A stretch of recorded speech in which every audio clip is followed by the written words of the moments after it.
এত কালো, আমাকে তো কেউ মেয়ে দিবে না, আমি এক তো কালো আর হলাম গরিব, আমার মতো কালো মদিনার মধ্যে কেউ নাই, আমার মতো গরিব মদিনার মধ্যে কেউ নাই। বলে ও পয়গম্বর, আমারে কে মেয়ে দিবে?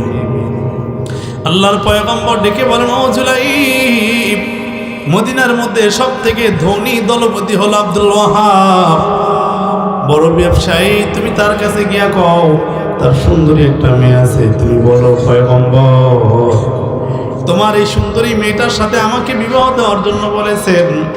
আল্লাহর পয়গম্বর বিশ্বনবী মুহাম্মদুর রাসূলুল্লাহ সাল্লাল্লাহু আলাইহি ওয়াসাল্লাম এর কথা শুনে এই সাহাবী ডাইরেক্ট ওই ব্যবসায়ীর বাড়ি চলে গেল।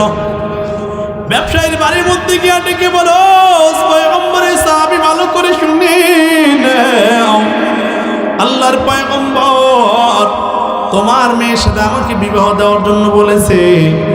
পয়গম্বর যখন এই সাহাবী কথা বলছে, এবার এই ব্যবসায়ী মনে মনে চিন্তা করে, তুমি হইলা গরিব, তোমার সাথে আমার মেয়ের বিবাহ কেমনে হয়?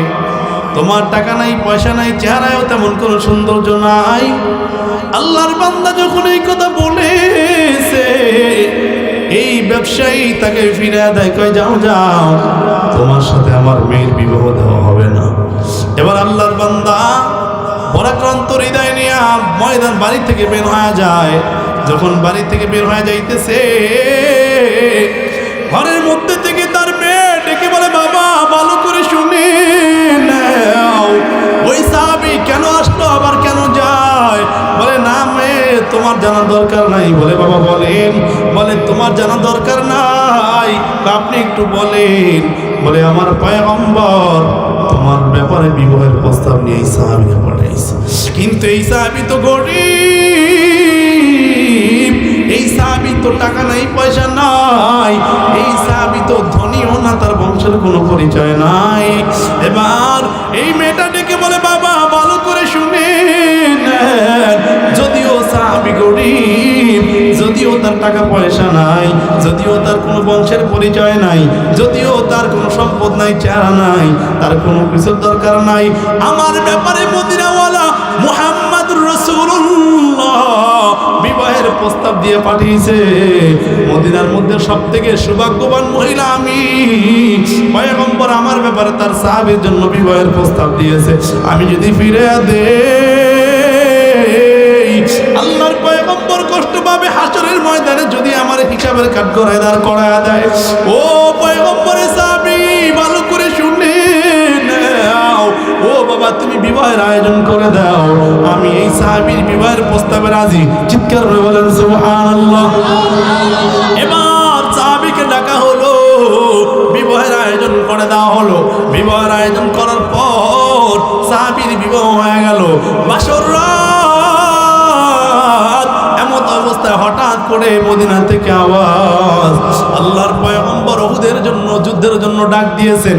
পয়গম্বর যুদ্ধের জন্য ডাক দিয়েছেন। এই সাহাবী বিবির কাছে গিয়া কয়, বিবি, ও বিবি ভালো করে শুনে নাও, আল্লাহর পয়গম্বর আমাকে যুদ্ধের জন্য ডাক দিয়েছেন, আমি যুদ্ধের ময়দানে যাব। এবার এই সাহাবী বিবির কাছ থেকে বিদায় নিয়া ডাইরেক্ট ময়দানে হাজির, ময়দানের মধ্যে চলে যায়। যুদ্ধের ময়দানে যারা শাহাদাত বরণ করেছে তাদেরকে এক জায়গায় রাখা হলো। এক জায়গায় রাখার পর তাকায় দেখে পয়গম্বর অনেক পরিচিত সাহাবীর লাশ দেখা যায়, কিন্তু জুলাইবকে তো জীবিত যারা আছে তাদের মধ্যেও দেখা যায় না, মৃত শাহাদাত বরণ যারা করেছে তাদের মধ্যেও দেখা যায় না। পয়গম্বর ডেকে বলে, সাহাবী জুলাইব কোথায়? বলে ও পয়গম্বর জুলাইবকে তো আমরা চিনি না। বলে কালো একজন সাহাবী, তাড়াতাড়ি খোঁজ নাও। আল্লাহর পয়গম্বরের সাহাবায়ে কেরাম খোঁজ নিতেছে। এমন অবস্থায় তাকায় দেখে জুলাইব রাদিয়াল্লাহু তাআলা মাঠের এক কর্নারে মুখে বালু শালু সব পড়ে আছে। আল্লাহর পয়গম্বর বিশ্বনবী মুহাম্মাদুর রাসূলুল্লাহ সাল্লাল্লাহু আলাইহি ওয়াসাল্লাম জুলাইব রাদিয়াল্লাহু তাআলা আনহুকে সাহাবায়ে কেরামদের মাধ্যমে এনে নিজে পয়গম্বর জুলাইবকে যখন কাফন দাফন দিতেছে আর পয়গম্বর ডেকে বলো সাহাবায়ে কেরাম জুলাইবকে আল্লাহর পয়গম্বর নিজে কবরের মধ্যে দিয়া ডেকে বলে দয়ার মালিক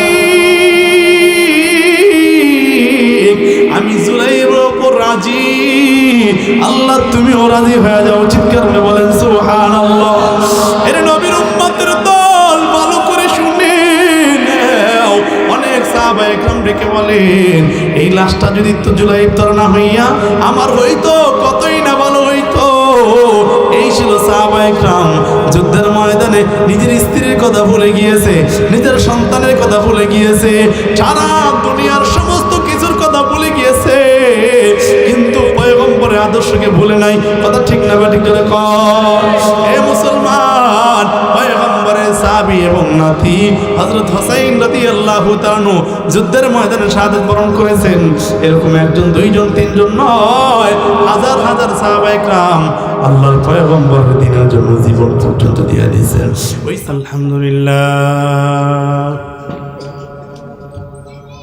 আলহামদুলিল্লাহি খালাকাল ইনসান ওয়ান নাজমা ওয়াশ শাজারা ইয়াসজুদান وفضل زمانا على زمان كما فضل مكانا على مكان وإنسانا على إنسان ونشهد أن لا إله إلا الله وحده لا شريك له لا جد له ولا ند له ولا مثل له ونشهد أن سيدنا وسندنا وحبيبنا وطبيب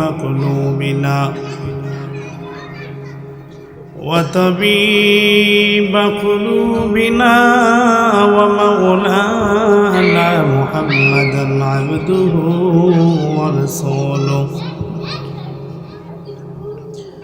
صلى الله تعالى عليه وعلى آله وأصحابه وبارك وسلم تسليما كثيرا كثيرا أما بعد فأعوذ بالله من الشيطان الرجيم بسم الله الرحمن الرحيم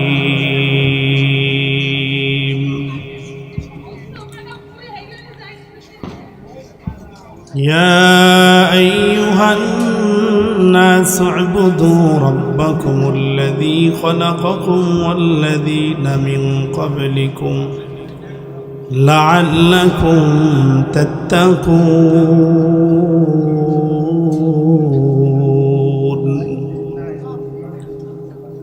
وقال الله تبارك وتعالى إن الذين آمنوا وعملوا الصالحات كانت لهم جنات الفردوس نزلا وقال رسول الله صلى الله عليه وسلم